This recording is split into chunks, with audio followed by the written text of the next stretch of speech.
exercises for cyclists, starting with bridging. Heels are near butt. This stretches the front of the hip flexor.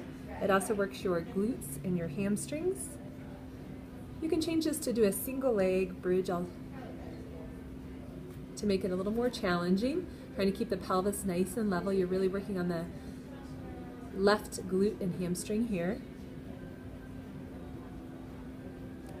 Progressing to temper tantrums, which works on trunk extension. It also works on the muscles between the shoulder blades, the scap stabilizers, as well as the small muscles along the spine called the multifidi. Third core exercise, planks. This works the transversus abdominal muscles, the upper and lower back. You can do different variations of plank. High plank spiders makes it more challenging. Trying to bring knee towards the same elbow, like you're a spider.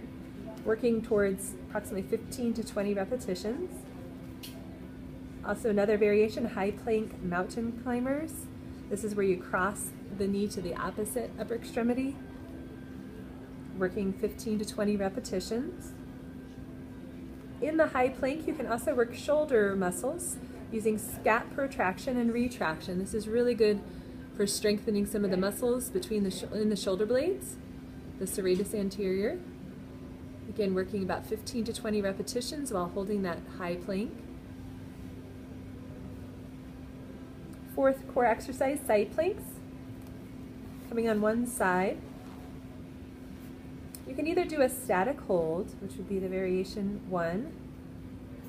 You can add taps where you tap your hip down towards the floor and then lift hips high to the sky, working about 15 to 20 repetitions.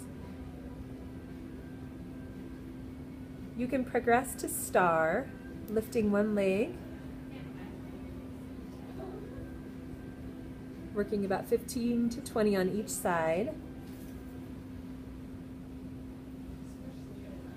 You can also thread the needle, adding a little more rotation through the trunk,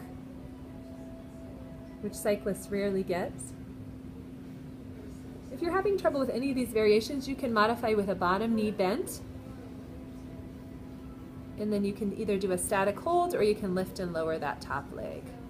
This works the glutes as well as the scapular muscles and core. Good. So adding push-ups works on upper body strength and core strength. So you're in that nice high plank.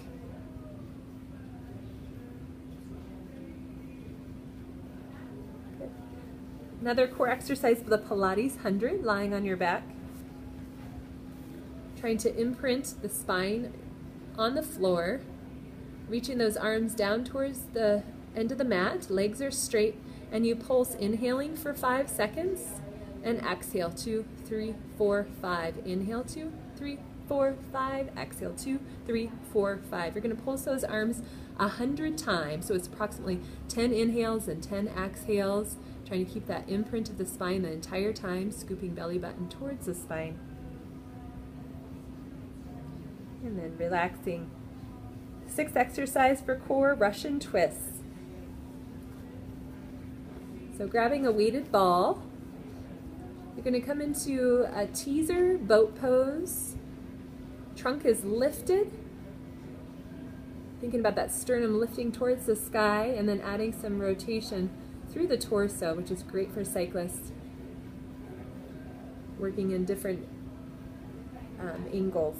The last exercise, which is helpful to do on your trainer, is for some scap stability.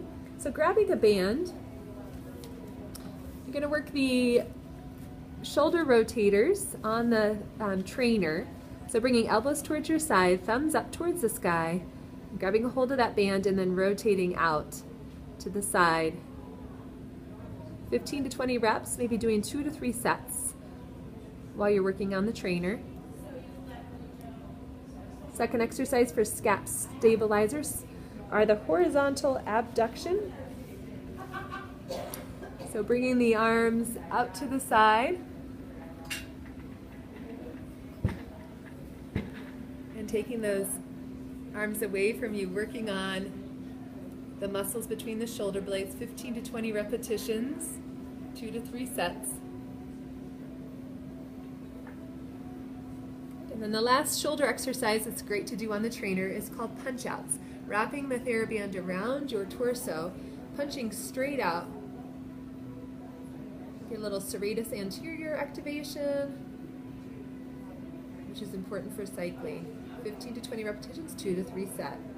Here are some great core scapular stabilization exercises you can incorporate as cross training as a cyclist.